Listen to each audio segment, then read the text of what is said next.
She was only 8 years old, standing alone on the dusty trail of the wild frontier, barefoot, hungry, and clutching a ragged doll named Lucy.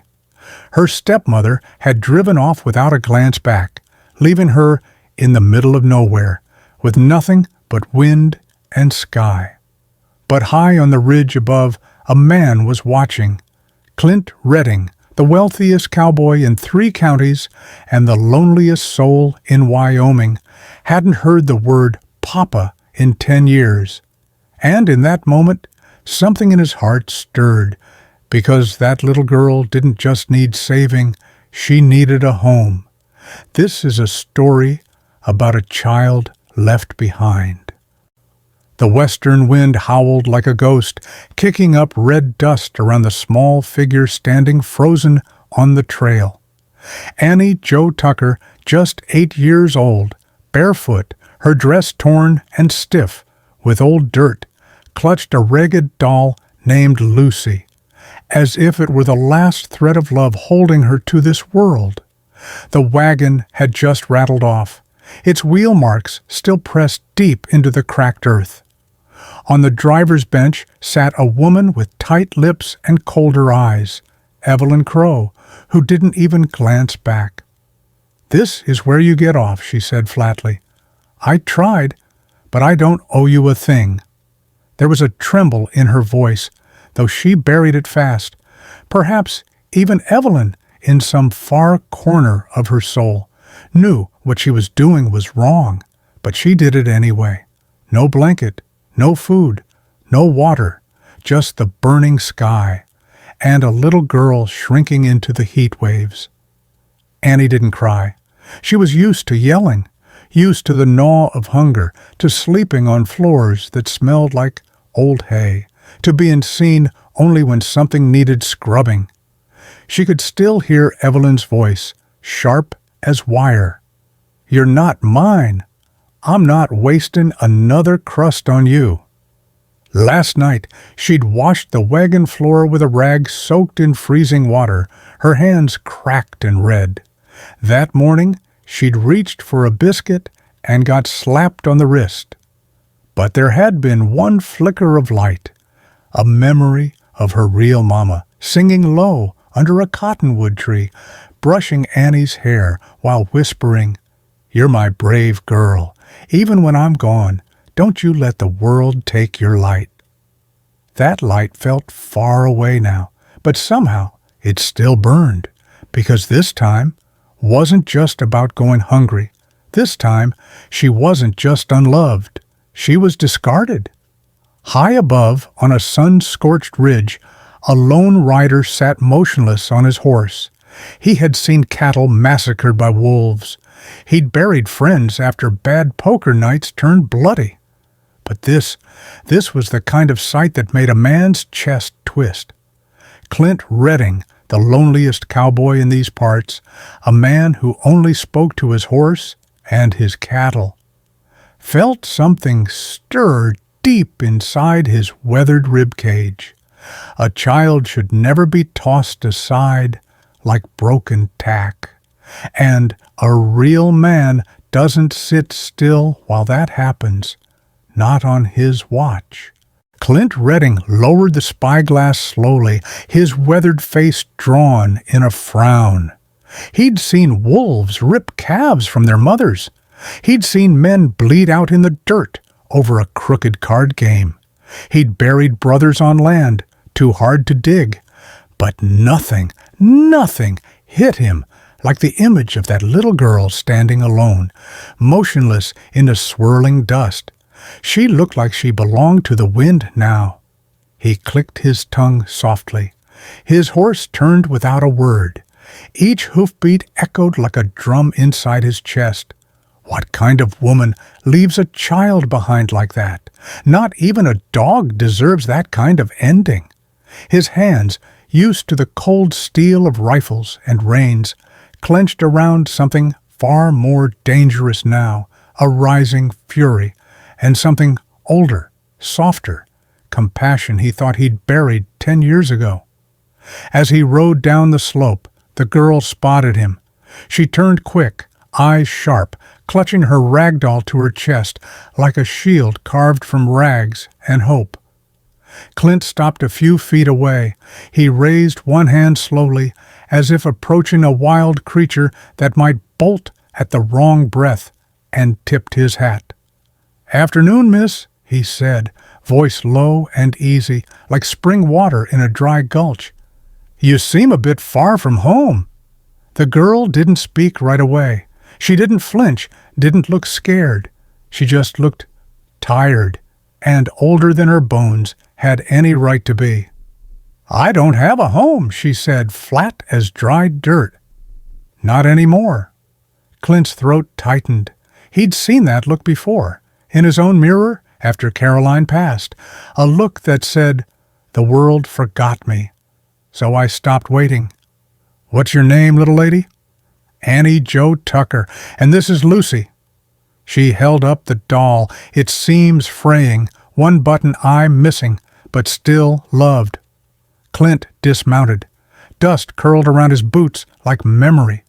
"Well, Miss Annie Jo," he said gently, "I was just heading back to my ranch. My cook makes the best beef stew in all of Wyoming Territory. Might be enough for two if you'd like supper." She studied him. Boots worn through, hat bent from too many storms, coat patched at the elbows. But it was the eyes that made her pause. Not just kind, empty, like someone who knew what it meant to lose everything and still choose to show up anyway. "I don't have any money," she said, "and I don't work for food anymore." Clint smiled, small, a little crooked, a little broken. "You won't need money where we're going," he said, "just an appetite and maybe a little trust. If you were Annie Jo, would you go with Clint Redding? Comment yes if you'd ride with him, or no if you'd stay behind and face the dust alone. Every heart's answer matters out here. Let us know below." The sun had dipped low by the time Clint Redding and Annie Jo reached the edge of Three Canyons Ranch. To Annie, it didn't look like a ranch. It looked like a town wrapped in dust and quiet. Barns crouched low like beasts at rest. Corrals framed the rolling pasture like bones of old giants. Smoke curled lazily from the cookhouse chimney, and far ahead a massive log house stood glowing, its lanterns shimmering like fireflies caught in glass. She stared, wide-eyed.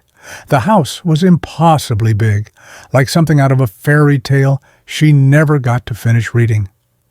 "You live there? Alone?" she asked, almost afraid the answer might be yes. Clint dismounted and reached up to help her down, moving slow, like he was handling a spooked filly. "Used to," he said gently. "Now it's you, me, and someone I think you'll like." As if the house itself had been listening, the front door creaked open. A plump Mexican woman stepped onto the porch, apron dusted with flour, sleeves rolled up to the elbows. Her gaze locked onto Clint, and then drifted down to the small figure beside him. "Dios mío," she muttered, half a prayer, half a warning. "Clint Redding, what have you brought into this house now?" "This is Miss Annie Jo Tucker," Clint said, with something close to reverence. "She'll be staying for supper, and maybe longer." The woman descended the steps with a surprising grace, her boots clicking against the porch boards. She knelt in front of Annie, hands still coated in flour, eyes sharp like a hawk's, but not unkind. "You haven't eaten, have you, Nina?" Annie hesitated. "Not since yesterday," she said. "Half a biscuit, maybe less." The woman's face changed, not just anger, but something else, heartbreak covered in dust. "You poor thing, come, let's fix that right now." Her name was Maria Esperanza, and her presence filled the space around her like a warm stove on a winter morning. Her hands, thick, gentle, and steady, were the first soft thing Annie had felt in years.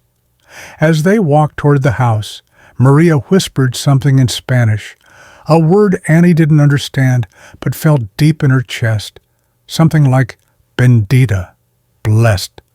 Inside, the house smelled of stew, baked bread, and a kind of peace Annie didn't have a name for. She was sat at the kitchen table and handed a spoon. Annie didn't speak.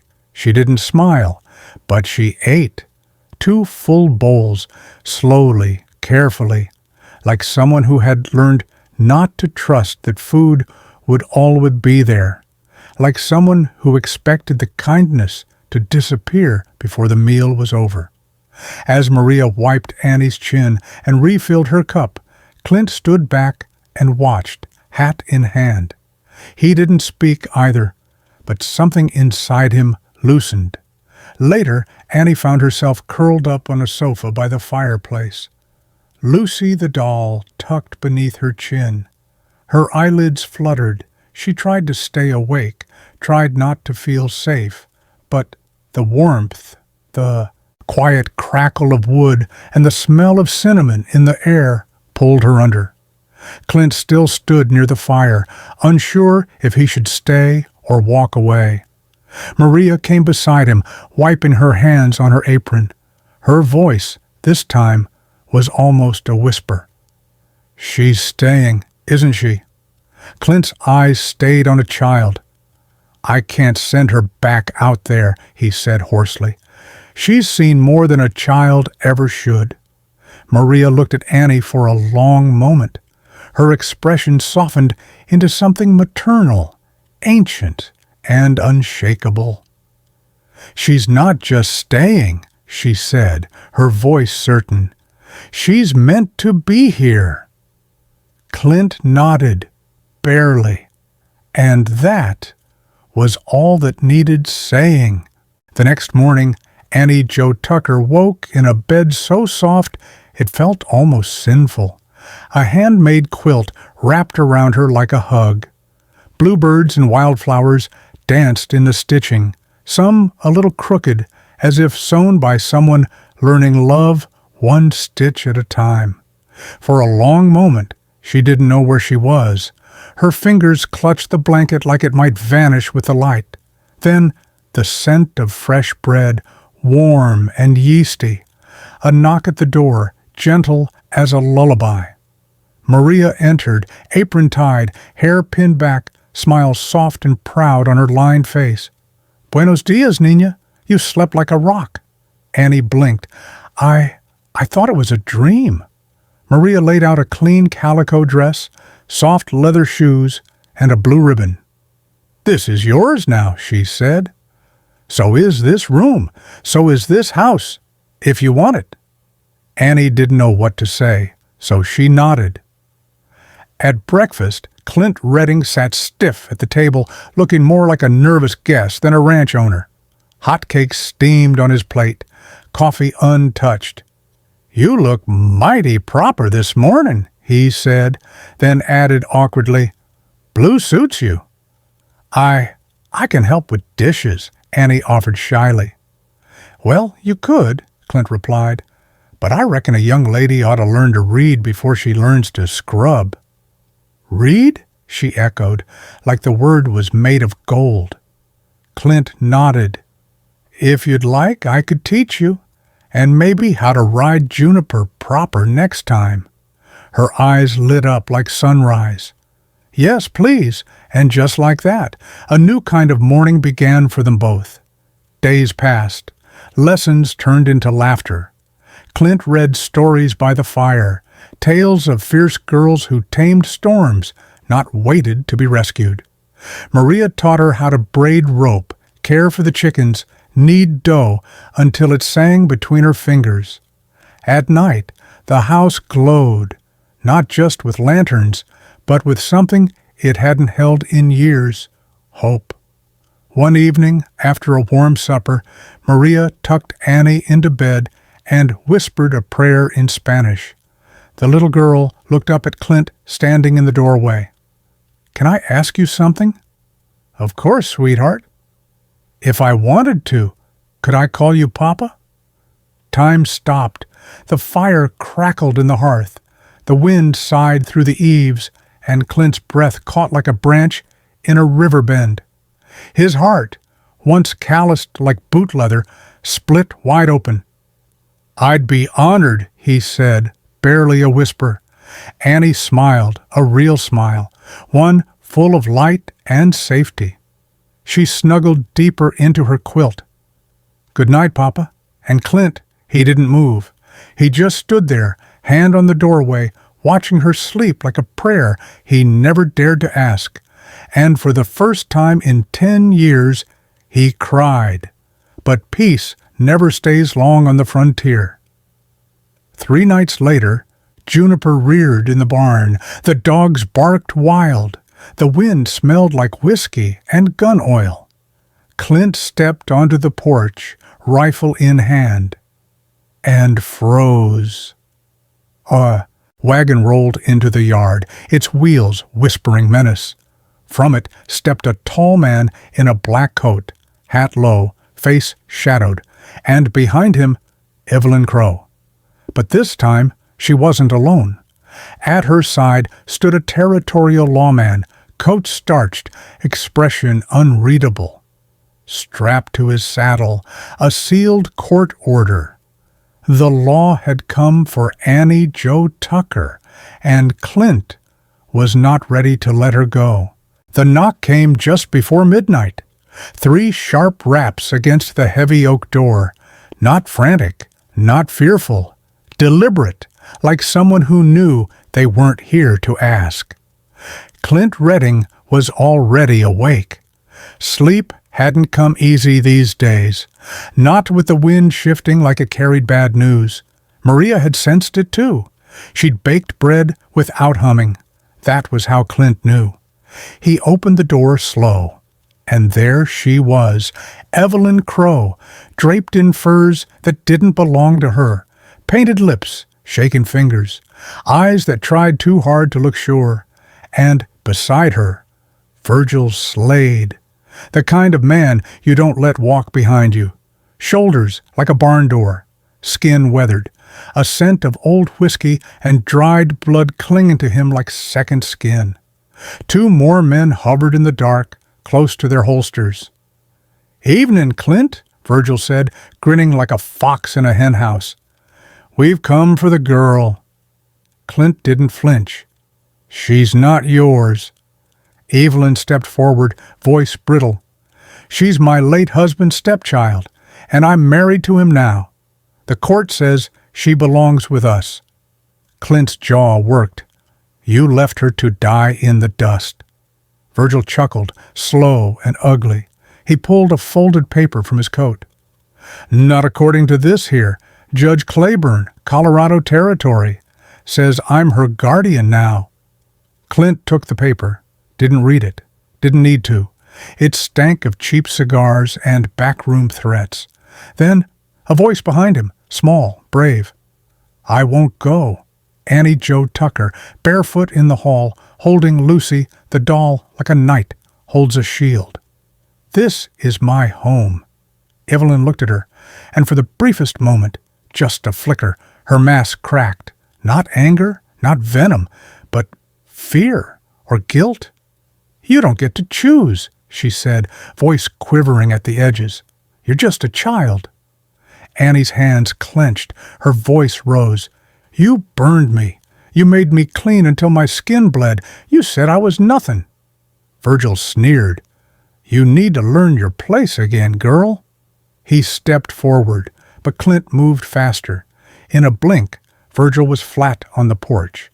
Clint's boot pressed into his chest, a .45 Colt leveled at his forehead. "Touch her," Clint growled, voice low as a coffin nail, "and I'll plant you right here in the dirt." Behind Clint, the shadows shifted. One by one, the cowboys of Three Canyons Ranch stepped out. Texas Billy, Hank, the twins from North Ridge, all with rifles, all ready. They didn't speak. They didn't need to. Virgil's goons reached for their weapons, froze when Tex cocked his Winchester with a sound that cracked like dry lightning. "I'd think real hard before reaching, mister," Tex said. A moment hung heavy in the night. Then Evelyn spoke, but what she said no one expected. "He made me do it," she whispered. Silence. "I didn't want to come back here. He said if I didn't help, he'd take my sisters. Children in Pueblo. He knows people, bad people." Even Clint blinked. Virgil snarled, "You stupid cow!" Too late. Now everyone knew. Evelyn wasn't the villain. She was just the bait, running from something worse. Virgil spat in the dirt. "This ain't over, Redding." Clint's eyes gleamed like steel in moonlight. "No," he said, cocking the Colt. "It's just getting started." The next morning, Clint Redding rode hard to town, dust thick on his boots, fire boiling behind his ribs.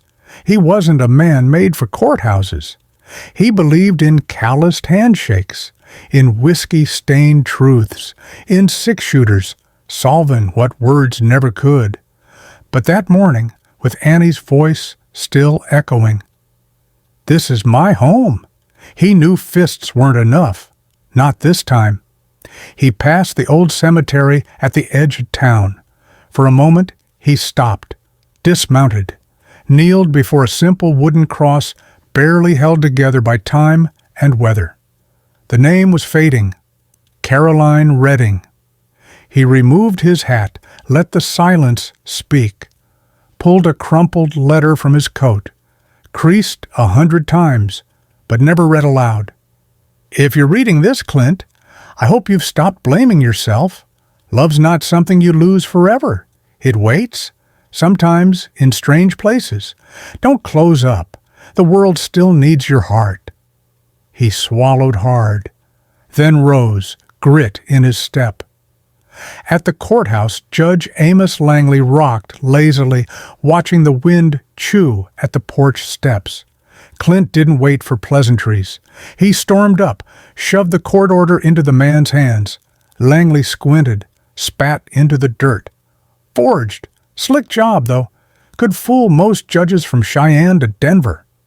Clint's jaw tensed. "So what do I do?" The judge looked him over. Dust, tired eyes, the kind of fury that smelled like love trying to protect something small. "You're alone, Clint? A single man raising a girl not his blood? That's all some folks need to steal her out from under you and sleep soundly." Clint's shoulders stiffened. "You saying I lose her just 'cause I don't wear a ring?" Langley leaned forward, voice low, almost gentle. "I'm saying, if you had a wife, a good one this town respects, the law wouldn't have a leg to stand on." Clint froze. The words hit like a boot to the ribs. "Maria?" He saw her again, wiping Annie's mouth, humming over soup, sitting quiet on the porch long after the girl had gone to sleep. He remembered the way her eyes softened whenever Annie laughed, and the way they hardened when anyone threatened her. She had stitched herself into their lives, without asking for anything back. He nodded, tipped his hat at Langley, and turned toward home, riding like a man who'd finally remembered where he belonged. Back at the ranch, Maria Esperanza was elbow-deep in dough. The kitchen smelled of cinnamon, wood smoke, and rising bread. She was humming a lullaby from her childhood, one she hadn't sung since losing her own daughter to fever years before. That memory still haunted her. The smell of damp cloth, the silence after the coughing stopped, the moment her arms no longer had weight to carry. But lately, Annie had brought something back, a warmth, a spark. The door slammed. Clint barged in, wind tangled in his coat, eyes wild. Maria! She looked up. Hands! Dusted white with flour. Clint? He stepped forward, jaw tight, boots heavy on the old wood.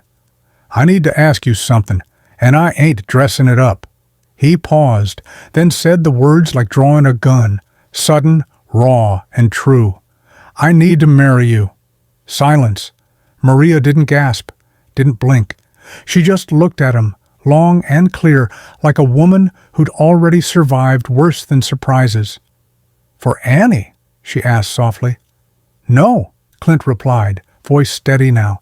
For us, because I should have asked years ago, because I love you, and because I reckon I always have. Her eyes brimmed, but her smile was the sun rising after a 10-year storm. Then yes, she whispered, let's marry today, before those snakes slither back up our road. They married that very afternoon. No fanfare, no fancy guests, just dust, sun, and hearts wide open. The kind of wedding that didn't need flowers to feel sacred, because love itself was blooming. The sun dipped behind the Wyoming hills, throwing golden fire across the plains. Judge Amos Langley rode out in his old buggy, Bible in one hand, bottle of good whiskey in the other. He tipped his hat, squinted at the horizon, and muttered, Ain't often I get to marry two people who look like they already been married in spirit for years. The cowboys built an archway from old cedar posts and wild prairie blooms. A few kerosene lanterns swung gently in the breeze. Cattle lowed in the distance, and the prairie wind sang like a hymn. Clint Redding stood in his Sunday shirt. Creased? Yes, but clean. His hands were rough, his boots worn, but his heart had never stood taller. Then Maria Esperanza stepped into the clearing, wearing Caroline Redding's unworn wedding dress. Ivory lace hugged her curves like the land itself was holding her. She looked like someone rising out of sorrow, into grace. Her eyes glistened, but her steps never faltered. Annie Jo Tucker held a wildflower bouquet nearly too big for her arms, her hair tied with a ribbon the color of the morning sky. Her smile was the kind that rewrote endings. As Maria reached Clint, the wind caught her veil. He reached forward, gentle, like touching glass, and tucked it behind her ear. She leaned in, whispered, I'm not afraid any more. And when Judge Langley finally spoke, by the power vested in me by the territory of Wyoming, I pronounce you man and wife. The cowboys let loose a cheer that shook the hills. Tex fired a shot straight into the sky.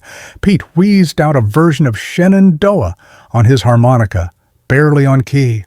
Billy cried openly and blamed it on them damn wildflowers. But Clint didn't say much. He simply rested his forehead against Maria's, eyes closed, and whispered, We're home now. That night, the three of them sat on the porch at Three Canyons Ranch. Papa, Mama, daughter.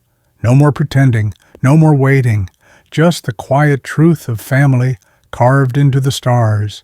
Lanterns flickered like little hearths strung across the dark. Coyotes sang in the far hills, not in threat, but in celebration.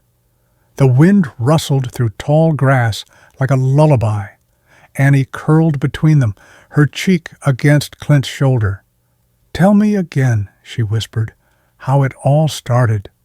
Clint smiled, watching constellations wheel above them. I was up by Split Ridge, tracking mustangs, when I spotted a little girl standing in the dust, holding a rag doll like she owned the world and didn't need anyone's permission to do it. Maria chuckled softly. And when your papa brought you home, I knew you were the answer to a prayer I thought God had forgotten. Annie turned her eyes to the sky, quiet for a beat. then said, in a voice no longer timid but sure, "Then I guess he didn't forget me after all." Maria pressed a kiss to her forehead. "No, mija," she whispered. "He was just waiting for the right time and the right family." Inside the house, every lantern was burning. Outside, the stars burned even brighter, and somewhere far away, another child might be standing in the dust tonight. But this time, Annie would be the one riding toward them. 5 years passed, and the girl once left to vanish in the dust now rode the wind like it was born beneath her boots. Annie Jo Redding, now 14, stood tall on that same ridge where fate once tried to forget her. She wasn't just surviving anymore.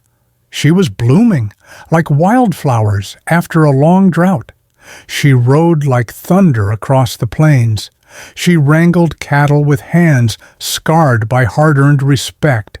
She read under cottonwood trees and spoke Spanish with Maria while kneading bread. She laughed, she worked, she belonged. Behind her sprawled Three Canyons Ranch, no longer haunted by loneliness, but alive with laughter, hoofbeats, and legacy. Beside her stood a family not built by blood, but by choice, by bravery, and by the kind of love that stays through every kind of storm. The trail that once nearly ended her story had become the beginning of something far greater.